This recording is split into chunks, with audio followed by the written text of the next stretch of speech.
Known as the miracle plant, aloe vera has a tremendous history of healing over the centuries, and it's still a popular form of healing. Today, the gel from the plants is used in a wide range of conditions, and it's also a key ingredient in gels and lotions made to nourish the skin. Joining me here is Dr. Peter Atherton and Bob Parker, the Managing Director of Forever Living Products, who are the world's largest supplier of aloe vera products. They're here to talk about the merits of using the medicinal herb, in particular its health benefits. Bob, tell us about your company, Forever Living. Certainly, Martin. Well, our company was founded 32 years ago, just gone in May, by a gentleman called Rex Morn, who is still our chairman today, accompanied by his son Greg. They've built an organisation now that spans 147 countries around the world, and we're by far the largest producer of aloe vera based products. The way that we market our products is exclusively through independent, predominantly home-based distributors.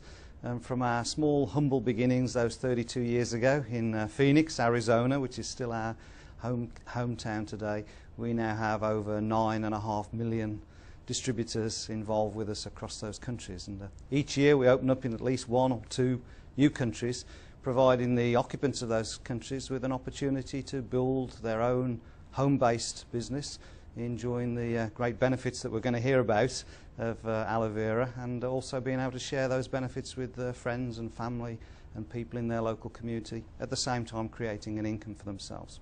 And presumably your chairman is still your chairman after 32 years because he uses your own product. Absolutely. I mean, he just has an amazing energy. He travels the world 3 weeks out of 4, and it's his passion to see our opportunity and our product available in every single country around the world. That's his mission. Peter, why is aloe such an important plant? What is really special about it?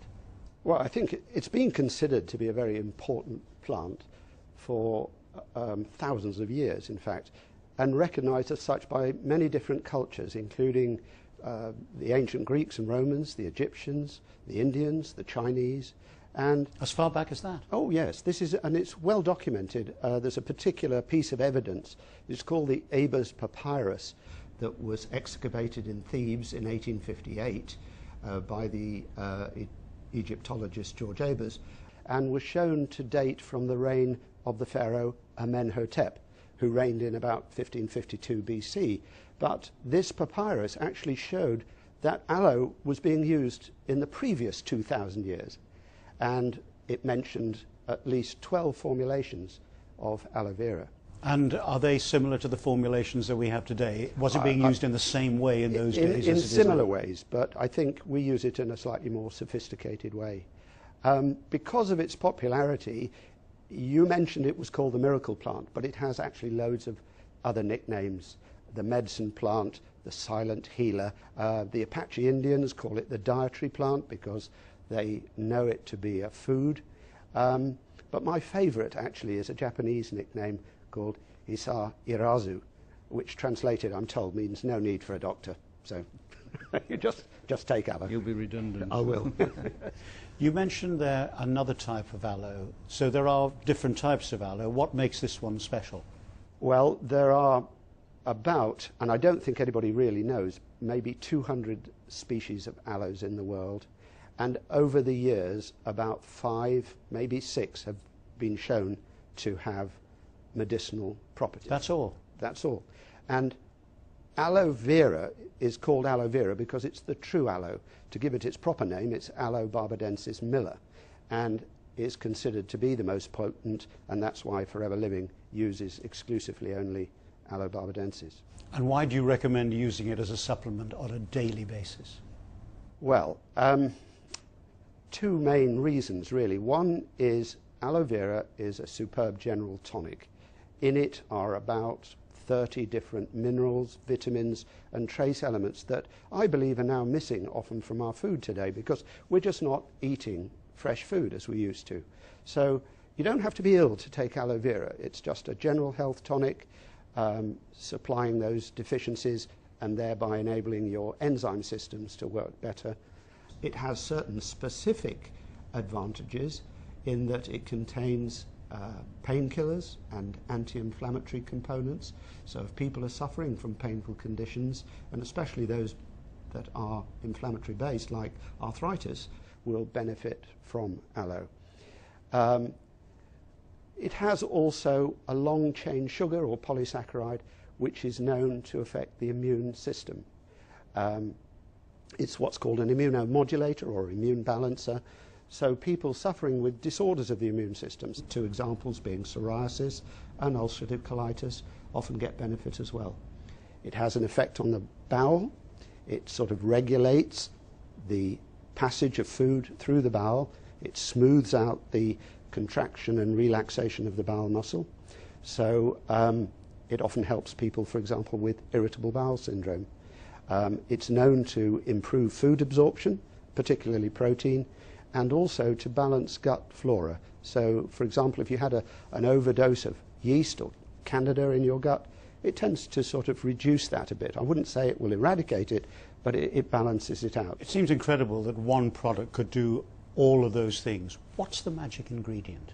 Well, I don't believe there is a magic ingredient, but people might say if there were one, it would be that polysaccharide, that long-chain sugar, because in the States they've actually extracted that and made it into a drug. Carrington Laboratories have produced a drug called Caricin, for which the FDA have licensed it for use in cat leukemia, feline leukemia. Cat leukemia is caused by a type of virus called a retrovirus, which is the same family of viruses that causes AIDS. So they have used this drug in the treatment of AIDS victims. And what they've found is it's not successful on its own, but it is synergistic with the standard AIDS treatment. It enhances the standard AIDS treatment. But I believe you don't have to extract the magic bullet. It works just as well if you drink the gel. And is there any recent clinical evidence to actually prove the health benefits?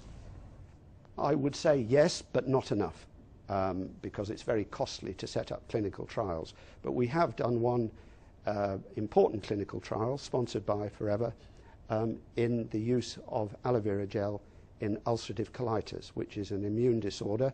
It was done at the Royal London Hospital, not far from here, and it showed categorically that there was an improvement, and there was an improvement at cellular level. You could look at the bowel cells under the microscope after being subjected to aloe and see a difference.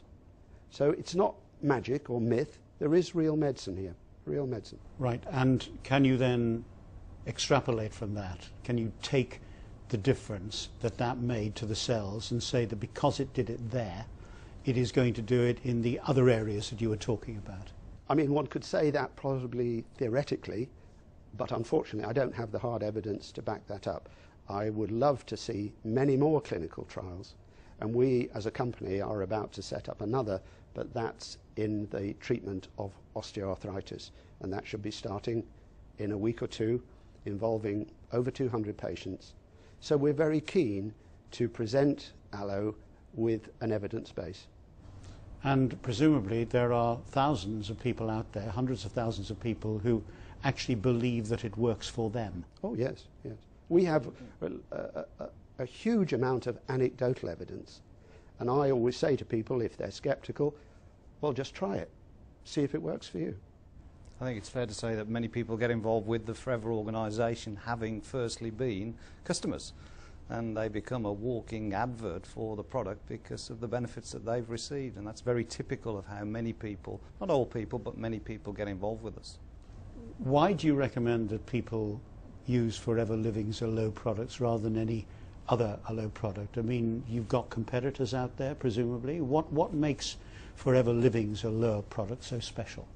One of the benefits we have, of course, is being the world's largest aloe producer. We put much more aloe into most of our products than any other of our competition. We're also what's called a vertically integrated company, so we own and control every stage of the production, right from the growing of the plants through the harvesting, the filleting.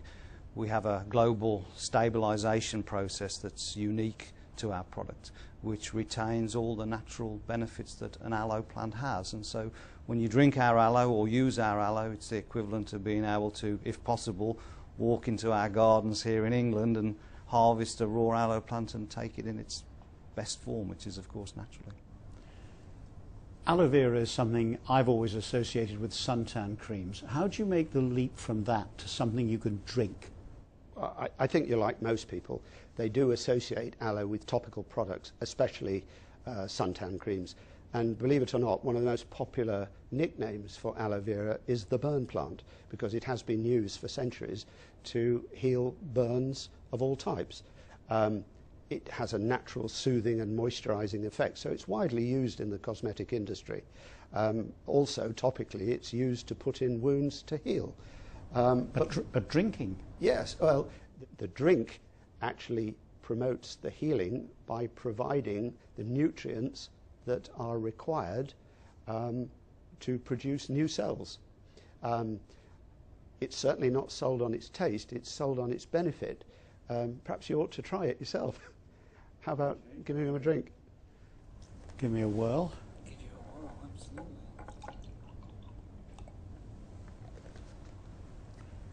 It looks a bit like grapefruit juice. Yes, it should be drunk first thing in the morning, before your cup of tea even, because what you're trying to do is to get it through your empty stomach into the small bowel where it is uninfluenced by stomach acids and enzymes and can be absorbed very quickly. Interesting. Slightly bitter. Yes, yes. I could get used to it, but it might not instinctively be something I would want Yes. to drink. So is it mixed with any other ingredients? You can mix it with cordial or orange juice or whatever you like. And it's best drunk cold, straight from the fridge, and well shaken. Because you can see there are lots of sort of bits and pieces in there. So I'm going to walk out of here a lot healthier, am I? Like a new man. Absolutely.